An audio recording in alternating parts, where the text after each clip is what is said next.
Boa tarde, queridos ouvintes da Rádio Três Rios. Boa tarde à direção da rádio e toda a sua equipe. Estamos aqui neste sábado lindo e abençoado por Deus, com gratidão pela companhia de vocês que nos ouvem e agradecidos à Rádio Três Rios por nos ceder esse espaço para o programa Uma Razão para Viver. O programa Uma Razão para Viver é uma realização da Sociedade Espírita Joana de Ângeles. Aqui quem vos fala é Ivone Rezende e hoje irei fazer o programa Uma Razão para Viver a convite da instituição e estou muito feliz por poder contribuir com a divulgação da doutrina espírita. Para você que não sabe onde fica a Sociedade Espírita Joana de Ângeles e tem vontade de conhecer, fica aqui o nosso convite. Temos reuniões públicas todas as segundas e quintas-feiras, às 20 horas, e aos domingos temos Escola do Evangelho às 9h30.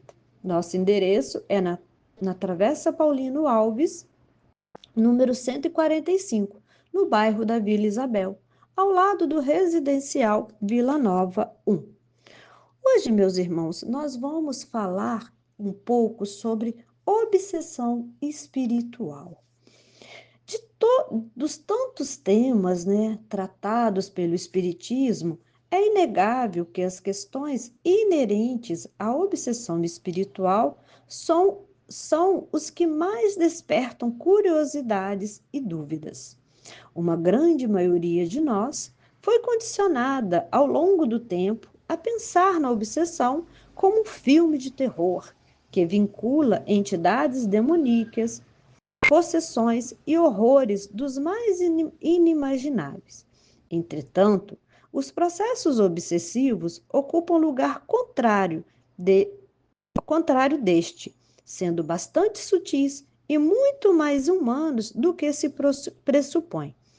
Conceitualmente, tem-se que a obsessão é a influência direta exercida por um espírito de ordem inferior que ataca o obsediado, influenciando moralmente, o que seria uma forma mais sutil, até conseguir desestabilizar o organismo e a mentalidade do indivíduo, configurando-se assim em uma forma agravada do processo obsessivo. Portanto, as ocorrências mais comuns, obsessão de desencarnado para encarnado, há essa influência direta do espírito que vibra em sintonia e que tem como objetivo o ataque moral e a desestabilização do encarnado, iniciando-se de forma simples e, se não reconhecida, é socorrida de forma rápida, pode chegar à forma mais graves do processo. É inegável que há a intervenção de um espírito ainda inclinado ao mal, mas a pergunta central para o entendimento do tema é: será que ele é o único algoz e o encarnado ocupa a posição de vítima? Nós sabemos que não é bem assim. Importante destacar que a espiritualidade superior não é responsável por permitir a ocorrência da obsessão e nem os espíritos, ainda não esclarecidos, têm a missão de fazer o mal. Eles fazem por vontade própria, mas tornam-se realmente capazes de fazê-lo quando assim permitimos através de nossa invigilância. Portanto, o poder de dizer não às más inclinações reside em cada um de nós. Neste ponto reside o entendimento que modifica toda a crença que alimentamos ao longo do tempo. Sim, a espiritualidade exerce sua influência na matéria. Há espíritos que se comprazem no mal, sendo eles que se ocupam de processos obsessivos, mas desde que nós permitamos que isso ocorra por meio de nossa invigilância. O encarnado que ocupa a Terra, o planeta de provas e expiações, por mais que esteja longe de ser o espírito simples e ignorante que foi no passado longínquo, ainda possui a tendência de inclinar-se mais ao pessimismo e aos maus sentimentos e pensamentos, e é apegado a paixões materiais. Se compreendermos que somos feitos de energia e emanamos e recebemos essas energias, da mesma forma que atuam os nossos pensamentos e as nossas ações. Basta a simples observação sincera de nós mesmos para compreendermos a realidade de tal afirmação. Pensar positivo e no bem demanda esforço e racionalidade de nossa parte, enquanto pensar negativo e inclinar-se a sentimentos de baixa vibração é parte de quem somos e acontece quase que de forma automática. Os espíritos que exercem o papel de obsidiar estão à espreita, aguardando um deslizes para conseguir nos atingir. Sim, pois sendo energia, atraímos aquela que sintonizar com a nossa. Se estivermos vibrando no bem e despertando em nós os bons sentimentos, atrairemos companhias espirituais saudáveis. Enquanto se vibrarmos em sintonia com a maldade e com sentimentos de ordem inferior, atrairemos espíritos que igualmente com essa sintoniza se afinizam. Como se nota, nos processos de obsessão não há vítimas ou algozes, mas sim espíritos imperfeitos que, de um lado, encontram-se no mal a satisfação de seus objetivos, e de outro, espíritos que ainda precisam caminhar por uma longa trilha de aprendizado, amadurecimento e depuração. Quando se adentra as sendas do estudo espírita, é necessário o despojamento do orgulho. Eis que a doutrina consoladora nos traz sim o alívio dos pesos e a compreensão de realidades imensas, mas também dá a nós o remo de nossa própria vida, deixando claro que o bem ou o mal, a felicidade ou a infelicidade, a evolução ou a perda de tempo que nos alcança, assim ocorre por escolhas nossas, resultando elas em consequências boas ou ruins de tudo que hoje vivenciamos. Em matéria de obsessão espiritual, é preciso enxergar com realismo que também temos a nossa parcela de participação em tais ocorrências. E talvez a maior de todas, eis que esses espíritos apenas nos alcançam quando abrimos a eles as portas das quais necessitam para exercer a sua influência. Como é possível verificar, tratam-se de processos sutis, ao menos inicialmente, e não se configuram com a violência que nos inclinamos a acreditar quando o assunto são espíritos ruins. E creiam, muitos desses espíritos podem estar na mesma faixa evolutiva que nós. São irmãos ainda imperfeitos como nós, que alimentam rancores, ódios, desejos de vingança, assim como nós. A obsessão é mais comum do que imaginamos, pois, como apontado por Kardec, os espíritos influem em nossos pensamentos e em nossos atos a tal ponto que são eles que nos dirigem.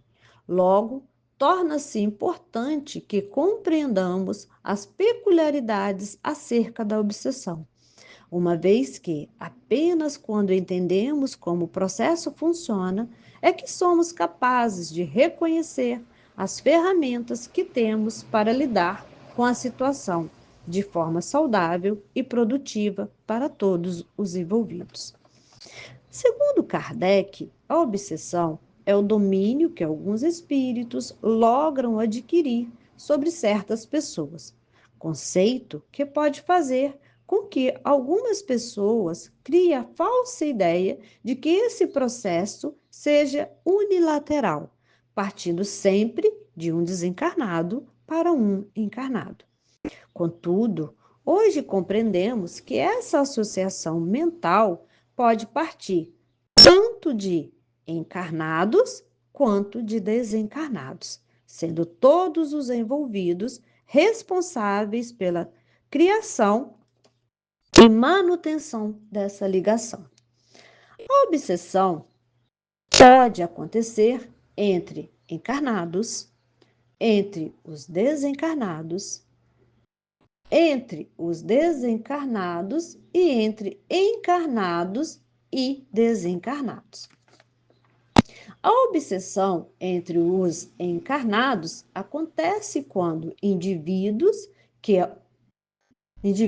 permitem que alguns sentimentos mal trabalhados, como o ódio, o ciúme, a paixão, a insegurança e outros, criem laços mentais que trazem dor e sofrimento àquele que subjuga.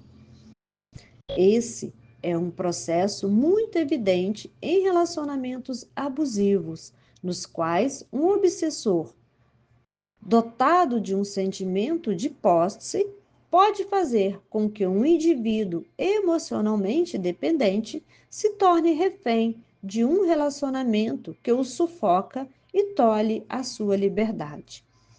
Casos de obsessão entre os desencarnados resultam do fato de as pessoas não deixarem de ser quem são ao desencarnar. Portanto, seus vícios e paixões são levados com eles para o plano espiritual, o que pode fazer com que relacionamentos obsessivos sejam mantidos ou criados entre os desencarnados. Esse é um quadro possível de ser percebido quando os desafetos se reencontram na erraticidade ou em casos em que ele os sirva. Já o processo de obsessão entre encarnados e desencarnados pode se originar de ambos os lados, sendo que a obsessão de encarnado para desencarnado ocorre mais comumente em situações em que, na matéria, os indivíduos nutrem um amor egoísta e possessivo. Assim, o desencarne de um dos envolvidos pode fazer com que o encarnado abrace o desespero e, inconformado com a perda, crie e mantenha laços mentais com o desencarnado, prendendo-o ao seu lado. Além do amor possessivo, a culpa e o rancor também podem ser ferramentas de aprisionamento. Portanto, muitos que ainda estão na matéria se ressentem por algo que fizeram ou que sofreram em relação àqueles que já desencarnaram, os quais, se estiverem em desequilíbrio, podem se tornar reféns desse relacionamento. Os casos de obsessão de desencarnado para encarnado parece ser o de maior evidência, porque é mais fácil ao desencarnado influenciar e dominar a mente daquele que está limitado pelo veículo somático e por invigilância, o encarnado se deixa induzir, sugestionar e dominar pelo perseguidor, que encontra em seu passado as tomadas mentais, como a culpa e o remorso, que facultarão a conexão. Vale lembrar que o desencarnado, que atua como obsessor, nem sempre tem o objetivo de prejudicar ou vampirizar o encarnado, sendo que, algumas vezes, ele desconhece a sua influência negativa sobre o outro, aproximando-se da pessoa apenas por uma questão de afinidade ou até mesmo em busca de auxílio. Podemos identificar diferentes gradações de influência, as quais o Kardec nomeou como obsessão simples, fascinação e subjugação. A obsessão simples seria aquela em que o desencarnado traz sugestões ao encarnado ou, ou impede que este consiga se comunicar com outros espíritos. Nesse caso, a obsessão consiste na tenacidade de um espírito, no qual não consegue desembaraçar-se a pessoa sobre quem ele atua. Devido à sutileza desse tipo de obsessão, caso não tenha conhecimento acerca dos mecanismos da mediunidade, o encarnado pode não reconhecer a influenciação a qual está sujeito.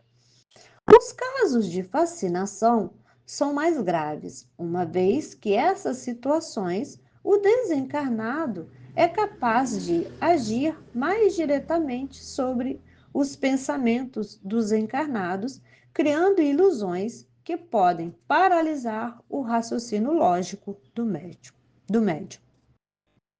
Kardec distingue subjugação em duas categorias, moral e corporal, e a define como processo em que o obsessor passa a ter maior influência sobre o obsediado, sendo capaz de paralisar quase totalmente a sua vontade.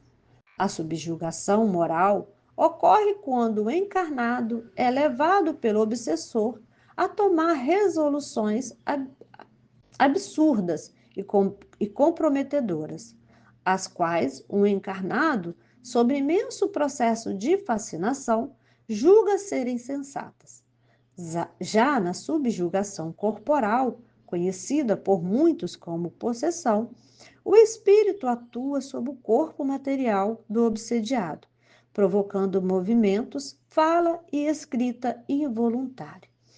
Embora muitas vezes não se lembre dos momentos em que esteve sob o jugo do obsessor. Existem casos em que, como descrito por Kardec, o obsediado mantém a sua plena consciência, o que lhe traz grande sofrimento. Dificilmente um caso mais intenso de obsessão, como a subjugação corporal, se desenvolve sem que antes esse relacionamento tenha passado pelo estágio da fascinação e da obsessão simples. Dessa forma, a subjugação é o resultado de um processo crescente em que a negligência e as escolhas equivocadas do encarnado alimentam e fortalecem a sua ligação com o encarnado obsessor. Independente do tipo e do grau de obsessão, precisamos compreender que todo obsessor, que tanto o obsessor quanto o obsediado são responsáveis pelo desenvolvimento e pela manutenção desse processo, e que ambos precisam e merecem o auxílio espiritual, colocando-se em prática os ensinamentos cristãos. Não devemos julgar os nossos irmãos encarnados e tampouco acreditar que somos vítimas de suas ações, cabendo a nós estarmos atentos às nossas emanações energéticas e, portanto, a quem convidamos para caminhar conosco. As causas da obsessão podem variar. Ela pode ocorrer devido a um desejo de vingança do obsessor por algo ocorrido na vida presente ou em vidas passadas, entre o obsessor e a vítima. Como também pode ocorrer pelo desejo do espírito em fazer com que alguém sofra pelo fato dele próprio estar sofrendo, dentre outras causas.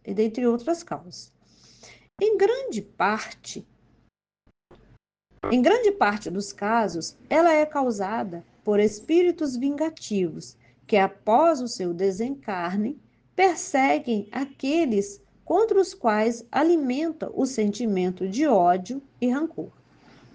Por isso, a recomendação de Jesus em Mateus, no capítulo 5, versículo 25. Conciliai-te depressa com seu adversário, enquanto estás no caminho com ele, pois a morte não nos livras de nossos adversários, assim como o sentimento de amor permanece após a morte. Os problemas e sentimentos menos dignos também não se extinguem com o desencarne. De acordo com o Evangelho segundo o Espiritismo, o obsediado e o possesso são, portanto, quase sempre vítimas de uma vingança anterior, a qual provavelmente deram espaço devido à sua conduta. Deus o permite para puni-los do mal que eles mesmos fizeram, ou, se não o fizeram, por terem faltado com indulgência e caridade, não perdoando. Do ponto de vista de sua tranquilidade futura, importa, pois, reparar o mais depressa possível os erros que se cometeu para com seu próximo e perdoar a seus inimigos, a fim de extinguir, antes de morrer todo motivo de dissensões, toda causa fundada de animosidade. Por esse meio, de um inimigo encarnado neste mundo, pode-se fazer um amigo no outro. Ao menos fica-se do lado do justo, direito e Deus não deixa o que perdoou servir de alvo à vingança. Daí a importância em reconciliar-se com os inimigos ainda em vida, para que os problemas ocorridos durante as relações atuais não se perpetuem e tragam más consequências nas existências futuras.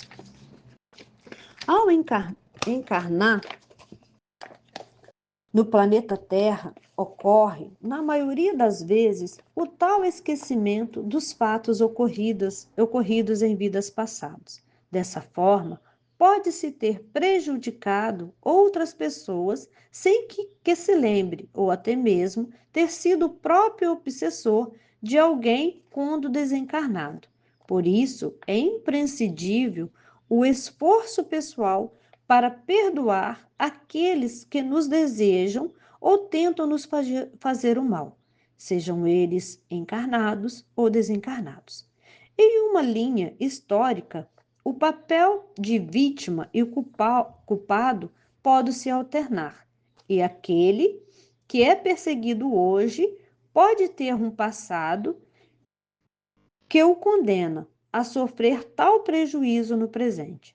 Por isso, é preciso amar a todos indistintamente, não apenas aos que nos amam, mas principalmente aos que nutrem sentimentos inferiores para conosco, para que dessa forma esse ciclo se quebre e o amor possa predominar entre os homens. Boa tarde, queridos ouvintes da Rádio Três Rios. Para você que ligou o seu rádio agora e sintonizou na Rádio Três Rios, estamos apresentando o programa Uma Razão para Viver. O programa Uma Razão para Viver é uma realização da Sociedade Espírita Joana de Anjos. Aqui quem vos fala é Ivone Rezende. Você que não sabe onde fica a Sociedade Espírita Joana de Ângeles, estamos localizados na Travessa Paulino Alves, número 145, no bairro da Vila Isabel.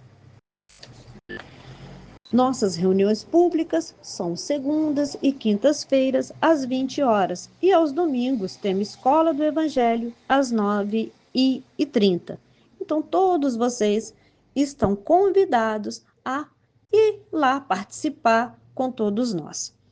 Também fazemos diversos trabalhos assistenciais, dos quais vocês podem nos ajudar, se assim desejarem.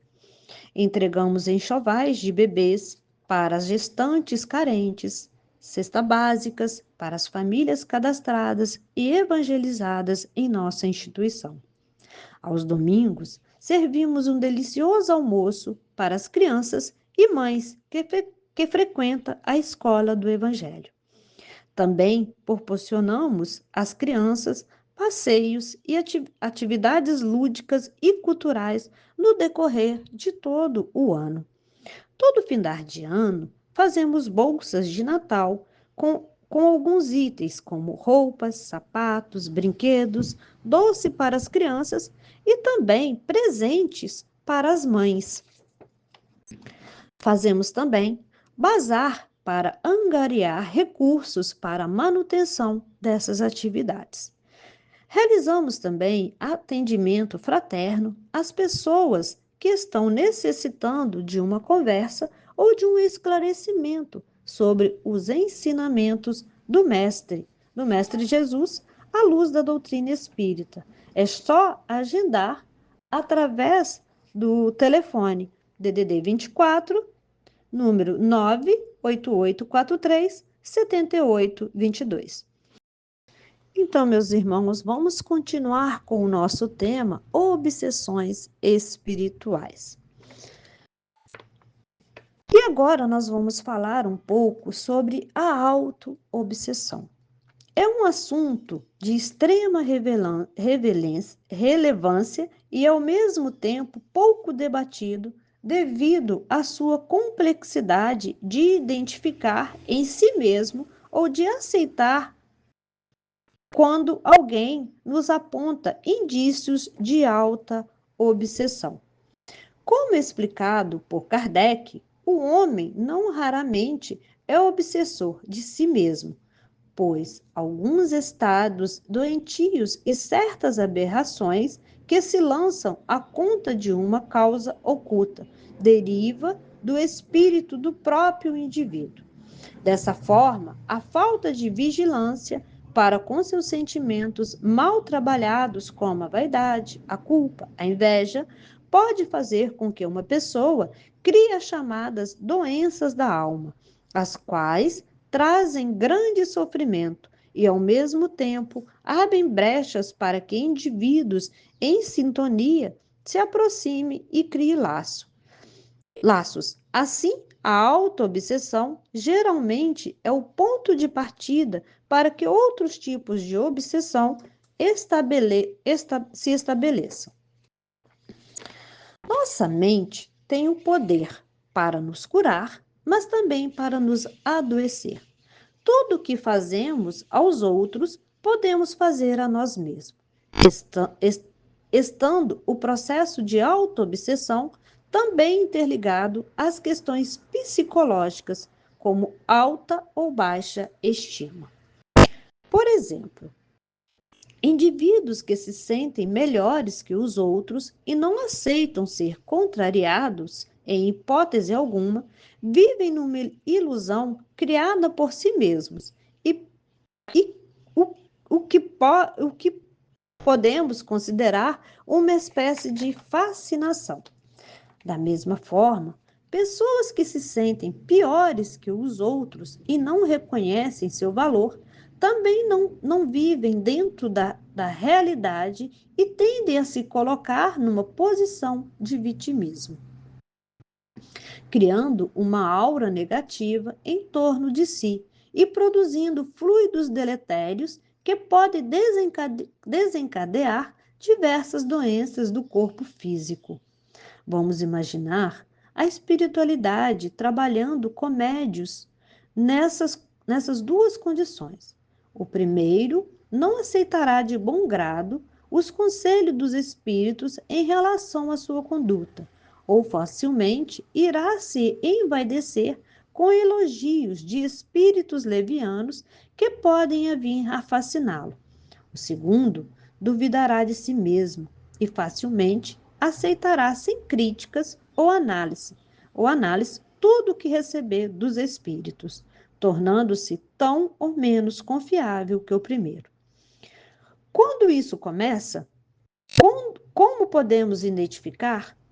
Na segunda parte do Livro dos Médiuns, o capítulo 23, item 243, Kardec nos apresenta 9 caracteres que nos ajudam a reconhecer a obsessão e como tudo o que fazemos ao outro, podemos fazer a nós mesmos. Analisaremos esses caracteres sob a ótica da autoobsessão, deixando o convite para leitura na íntegra da parte referenciada do livro citado. Sem afirmar com absoluta certeza, pois cada caso é um caso e é preciso analisar individualmente. Trazemos aqui apenas alguns pontos para reflexão, que são eles. Primeiro, necessidade de falar e sempre dar uma opinião, solicitada ou não, invadindo o espaço do outro ou impedindo que os outros também falem.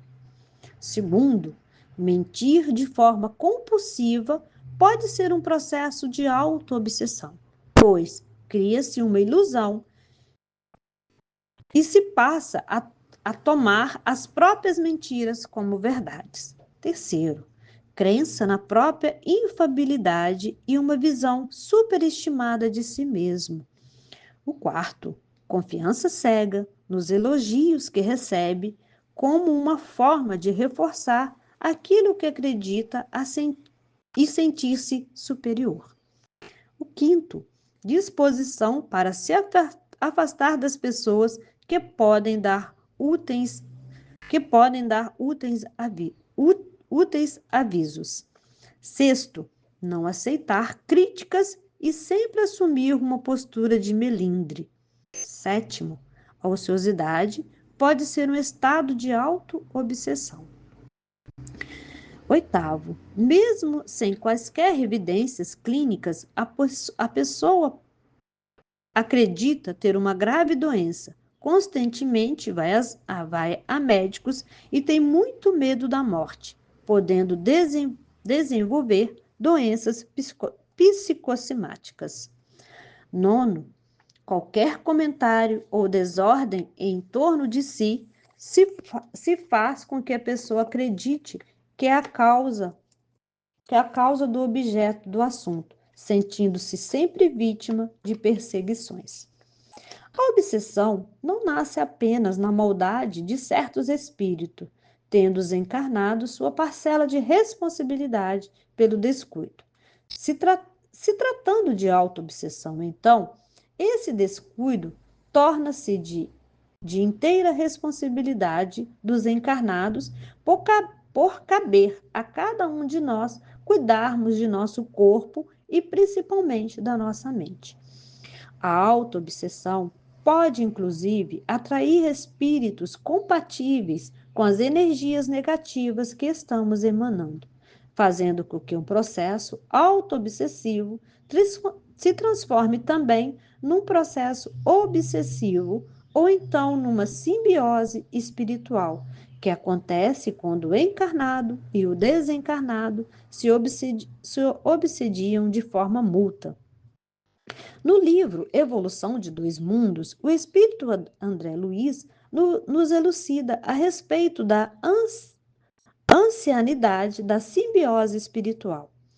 Justo assim, registrar que a simbiose espiritual permanece entre os homens desde as eras mais remotas em multifários processos de mediunismo consciente ou inconsciente, através dos quais os chamados mortos, traumatizados ou ignorantes, fracos ou indecisos, se aglutinam em grande parte ao habitat dos chamados vivos, partilhando-lhes a existência e absorver-lhes parcialmente a vitalidade, até que os próprios espíritos encarnados, com a força do seu próprio trabalho, no estudo edificante e nas virtudes vividas, lhes ofereçam material para mais amplas meditações, pelas quais se habilitem a necessária transformação com que se adaptem a novos caminhos e aceitem encargos novos, à frente da evolução deles mesmos ao rumo de esferas mais elevadas. Não necessariamente esses espíritos envolvidos no processo simbiótico é um espírito mau. Pode apenas estar agindo de forma inconsciente e por apreciar a sensação que a energia que o encarnado emite com ele permanece também, com ele permanece. Também o encarnado pode não se sentir bem na ausência desses espíritos, por ter criado uma espécie de dependência espiritual, atraindo-os para perto de si. O exercício do autoconhecimento é de extrema importância para identificar e corrigir nossas falhas morais, pois somente o trabalho, o estudo e a vivência no bem podem nos trazer a segurança de que, além de não passar por essas situações, estaremos aptos a auxiliar os irmãos desencarnados que eventualmente necessitem de socorro. A obsessão pode nos apresentar de muitas formas e muitas vezes deixamos certos detalhes passar. Vigiai e orais. Mateus 26, versículo 41. Já nos aconselhou Jesus: eis o melhor remédio para evitar as armadilhas que a obsessão e a auto-obsessão podem nos trazer. Então, eis uma pergunta: como é que sabemos que nós estamos sendo obsediados? Espírito é gente sem corpo. Assim sendo, da mesma forma que encontramos no plano físico pessoas das mais variadas índoles, grau de conhecimento, nível de moralidade, e essas pessoas, tão certo como 2 mais 2 são 4, vão desencarnar. E é sabido que o fato de ficar sem corpo físico não santifica ninguém.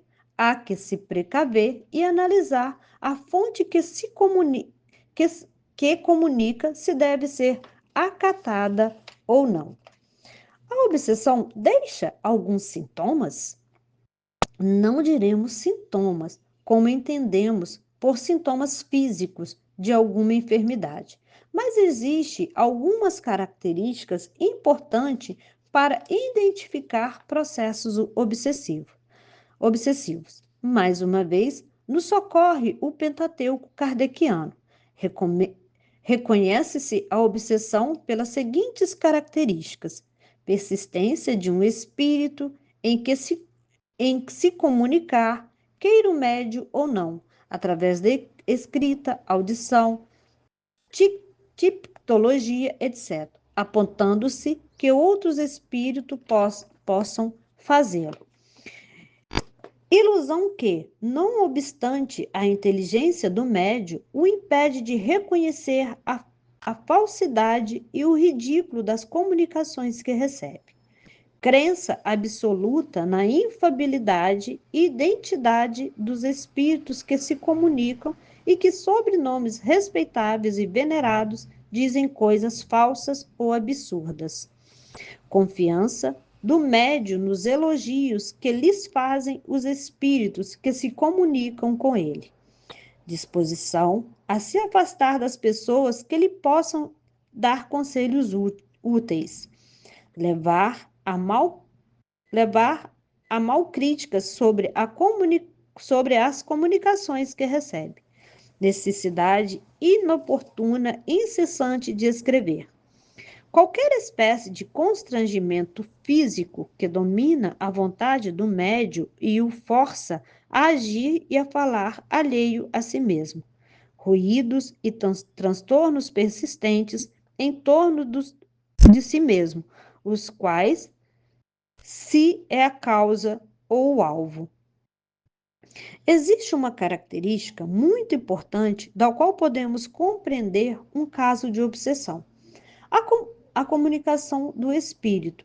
Um espírito inferior, mesmo que se utilize de palavras bonitas e um vocabulário rebuscado, e mesmo que se apresente utilizando-se de um nome conhecido e venerável, como dito na passagem anterior, Este é incapaz de aconselhar coisas boas ao indivíduo, pois a sua condição atual de espírito pouco esclarecido não o permite, já que o mesmo simplesmente ignora os bons ensinamentos que, lhe, que, que já lhe deram, e não se importa em repassar a luz, mas o que o satisfaz plenamente é repassar as trevas em suas palavras.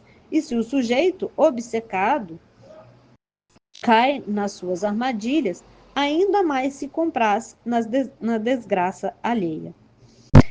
Então, atentemos mais ainda ao que ouvimos, sejam de pessoas encarnadas ou comunicações espirituais.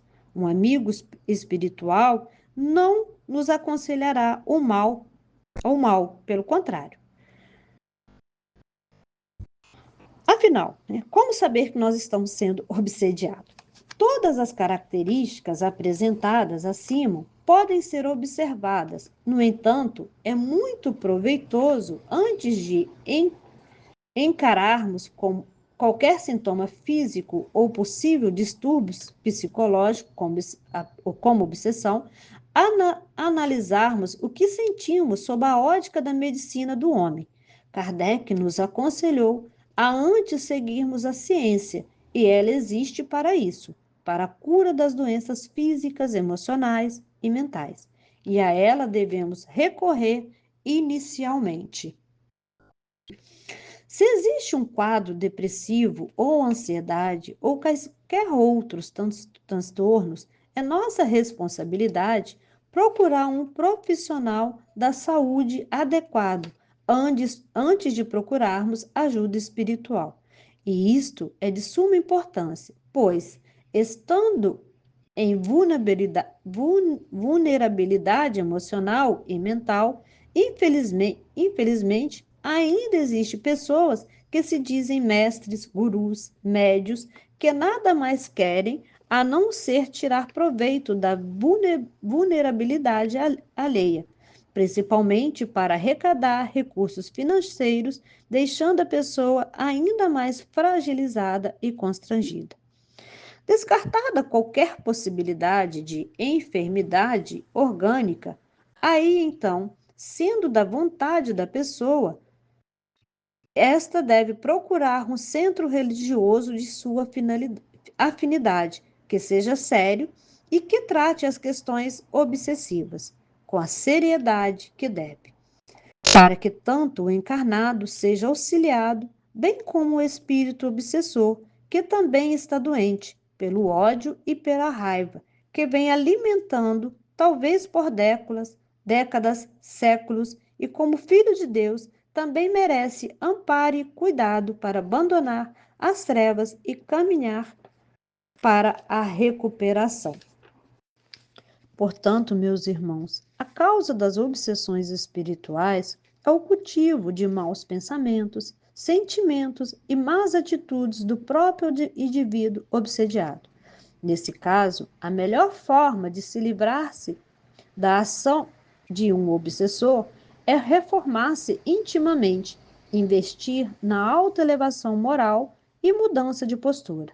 Na medida em que se elevar moralmente, o encarnado se distancia da faixa vibratória dos espíritos inferiores e atrai para junto de si a presença de bons espíritos, com os quais passará a ter mais afinidade. Desse modo, conclui-se que os meios de combater a obsessão estão nas mãos da própria vítima.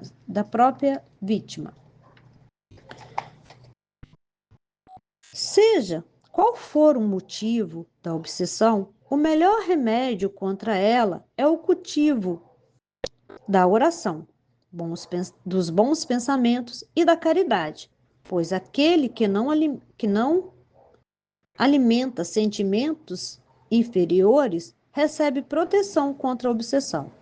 Os obsessores somente conseguem acessar aqueles que de alguma forma se conecta com eles, seja por imperfeição moral ou por sua mal conduta. E através dessa brecha, pouco a pouco, eles podem dominar completamente o obsidiado.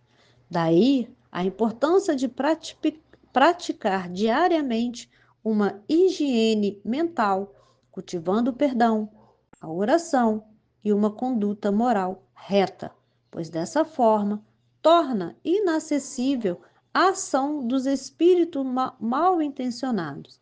E, e ao realizar uma prece pelos que nos perseguem, o amor será mais forte que o ódio, e aquele irmão que ainda ignora as leis de Deus poderá ser auxiliado pela força deste amor. E que sigamos a orientação de Pedro ao dizer: mas, sobretudo, tende ardentemente amor uns para com os outros, porque o amor cobrirá a multidão de pecados. Pedro, capítulo 4, versículo 8. Portanto, meus irmãos, a prece é um poderoso socorro para tudo, mas entendei que não basta apenas murmurar algumas palavras para obter o que se deseja. Deus ajuda os que agem e não os que se limitam a pedir. É preciso, portanto, que o obsediado faça sua parte para destruir em si mesmo a causa que atrai os maus espíritos. E assim, queridos ouvintes, encerramos o nosso programa de hoje, agradecidos pela companhia de todos, rogando ao Pai que nos dê um findar de semana tranquilo e uma semana abençoado. Deixo aqui o meu muito obrigada e um forte abraço a todos. E até breve. Fiquem com Deus.